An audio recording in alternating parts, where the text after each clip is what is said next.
Never have I witnessed such sincere hospitality and overwhelming spirit of true brotherhood as it is practiced by the people of all colors and races here in the ancient Holy Land, the home of Abraham, Muhammad, and all the other prophets of the Holy Scriptures. For the past week I have been utterly speechless and spellbound by the graciousness I see displayed all around me by people of all colors. I have been blessed to visit the holy city of Mecca. I have made my 7 circuits around the Kaaba, led by a young mutawaf named Muhammad. I drank water from the well of Zamzam. I ran 7 times back and forth between the hills of Mount Safa and Marwa. I have prayed in the ancient city of Mina, and I have prayed on Mount Arafah. There were tens of thousands of pilgrims from all over the world. They were of all colors, from blue-eyed blondes to black-skinned Africans. But we were all participating in the same ritual, displaying a spirit of unity and brotherhood that my experiences in America had led me to believe never could exist between the white and the non-white. America needs to understand Islam, because this is the one religion that erases from its society the race problem.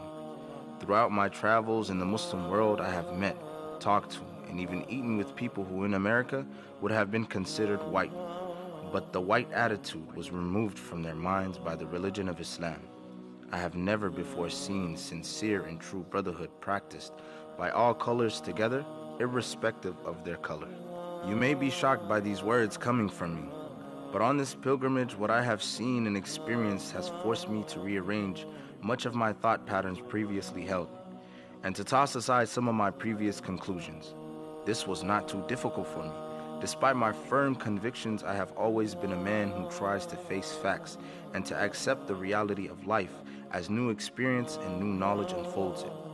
I have always kept an open mind, which is necessary to the flexibility that must go hand in hand with every form of intelligent search for truth.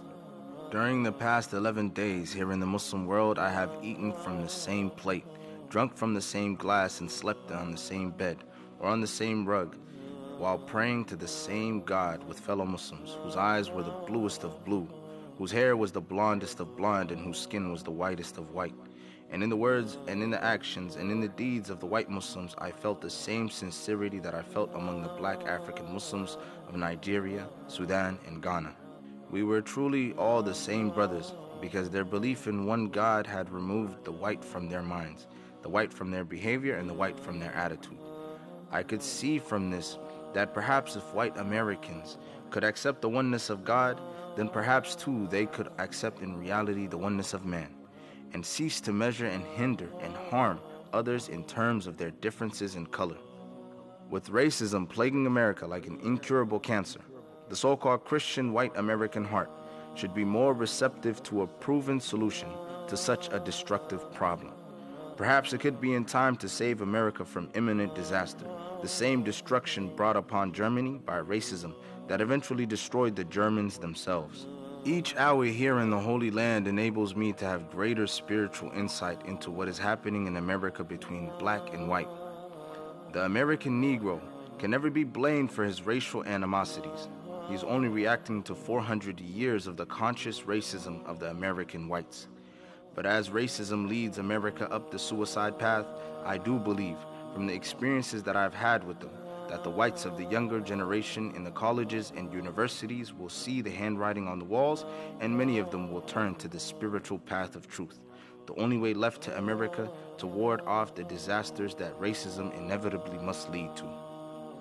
Never have I been so highly honored. Never have I been made to feel more humble and unworthy. Who would believe the blessings that have been heaped upon an American Negro? A few nights ago, a man who would be called in America a white man, a United Nations diplomat, an ambassador, a companion of kings, gave me his hotel suite, his bed. Never would I have even thought of dreaming that I would ever be the recipient of such honors. Honors that in America would have been bestowed upon a king, not a Negro.